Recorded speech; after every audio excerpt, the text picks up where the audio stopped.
মৰমৰ ভাইটি ভণ্টিহঁত, তোমালোকক মই আজি আকৌ এটা মনোমোহা সাধু কথা ক'ম।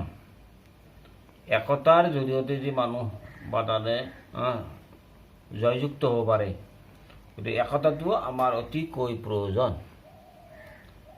এখন বিলত মাছে বাস কৰিছিল আৰু বিলৰ পাৰত এটা বাঘ বাস কৰিছিল। এদিনাখন বাঘ আৰু মাছৰ মাজত তাতে তৰ্ক যুদ্ধ হ'ল। বাঘে কয় মই বেগাই দৌৰিব পাৰোঁ, মাছে কয় নহয় মই দৌৰিব পাৰোঁ। ঠিক আছে, দেখা যাওক। এতিয়া এই মাছবিলাকৰ মাজত তাৰমানে কি আছিল, সিহঁতৰ একতা আছিল। সিহঁতে চিন্তা কৰিলে যেতিয়া বাঘৰ সমানটো আমি দৌৰিব নোৱাৰিম, তথাপি আমি গোটেইবিলাক তাৰমানে একতা হয়। বাঘে যেতিয়া তাৰমানে দৌৰিব, তই ক'ত মাছ, আগৰ পৰাই প্ৰত্যেকে মাত দিবি যে মই ইয়াত, মই ইয়াত। এনেকৈ তাৰমানে বাঘ আৰু মাছৰ তাৰমানে দৌৰা প্ৰতিযোগিতা আৰম্ভ হ'ল।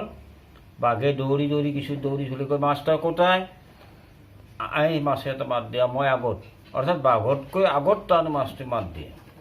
এনেকৈ দৌৰি দৌৰি দৌৰি দি বাঘ ভাগৰি পৰিল।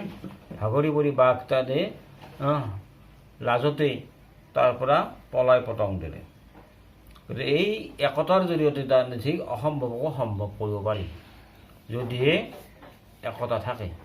একতাই হৈছে মানুহৰ মূল শক্তি।